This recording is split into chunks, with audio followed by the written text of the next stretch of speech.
வணக்கம். சற்று முன் கிடைக்கப்பெற்ற மிக முக்கியமான செய்தி ஒன்று வெளியாகியுள்ளது.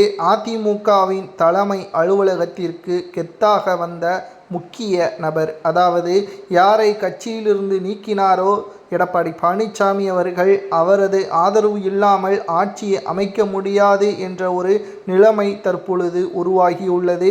அமமுகவின் பொதுச் செயலாளர் டிடிவி தினகரன் அவர்கள்தான் தற்பொழுது அதிமுகவின் தலைமை அலுவலகத்திற்கு வந்துள்ளார். சுமார் 11 தொகுதிகள் ஒதுக்கீடு செய்யப்பட்டது. மேலும் எடப்பாடி பழனிசாமியின் சுயரூபத்தை இந்த வீடியோவில் நாம் பார்க்க போகிறோம். செங்கோட்டையன் அவர்கள் எதற்காக கட்சியிலிருந்து நீக்கப்பட்டார் தெரியுமா? டிடிவி தினகரனை சந்தித்ததன் காரணமாகத்தான். அதிமுகவின் கொள்கைக்கு எதிராக சட்டத்திட்டத்தை மீறி எடப்பாடி பழனிசாமி அவர்களது உத்தரவை மீறி செங்கோட்டையன் அவர்கள் டிடிவி தினகரனை சந்தித்தார் என்ற காரணத்தினால் செங்கோட்டையனை கட்சியிலிருந்து நீக்கினார். ஆனால் இன்று அதே எடப்பாடி பழனிசாமி அவர்கள்தான் டிடிவி தினகரனை கூட்டணியில் வந்துள்ள ஒட்டுமொத்த ஆதரவுகளையும் ஏற்று சுமார் 11 தொகுதிகளையும் கொடுத்துள்ளார். யாரை அவமானப்படுத்தினாரோ தற்பொழுது அவரையே வரவேற்கக்கூடிய ஒரு நிலைமை எடப்பாடிக்கு உருவாகியுள்ளது.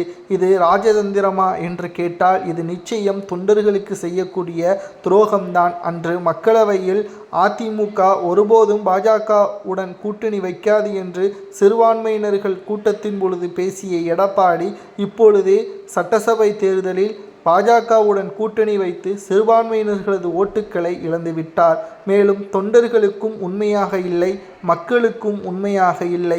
மேலும் பணத்திற்காகவும் எடப்பாடி பின்னால் இருக்கக்கூடிய அந்த 25 விசுவாசிகளுக்காகவும் அதிமுகவை நடத்தி வருகிறார். இந்த தேர்தலில் மிக முக்கியமான ஒரு தகவலையும் நாம் பார்க்க போகிறோம்.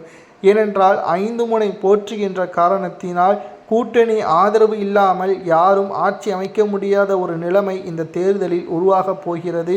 விஜய் அவர்களுக்கு சாதகமாக தற்பொழுது அதிமுகவின் தொண்டர்கள் செயல்படுவதாக ஒரு தகவலும் கிடைக்கப்பெற்றுள்ளது. ஓபிஎஸ் அவர்கள் திமுகவில் இணைந்து விட்டார். பெரும்பான்மையான தொண்டர்கள் திமுகவின் பக்கம் சென்று விட்டார்கள். எடப்பாடியின் மீது இருந்த ஒட்டுமொத்த கோபமும் தாக்கத்தை ஏற்படுத்தி திமுகவிற்கு ஓபிஎஸ் அவர்கள் அழைத்து சென்று விட்டார் என்ற தகவலும் கிடைக்கப்பெற்றுள்ளது. இன்று கெத்தாக ஓபிஎஸ் அவர்கள் வரக்கூடிய நிலைமை இல்லை. ஆனால் டிடிவி தினகரன் அவர்கள் அந்த நிலைமையை உருவாக்கியுள்ளார் என்ற தகவலையும் நம்மால் பார்க்க முடிகிறது. உறுதியாக இன்று ஒட்டுமொத்தமாக எடப்பாடியின் சுயரூபம் மக்களுக்கும் புரிந்துவிட்டது, தொண்டருக்கும் புரிந்துவிட்டது.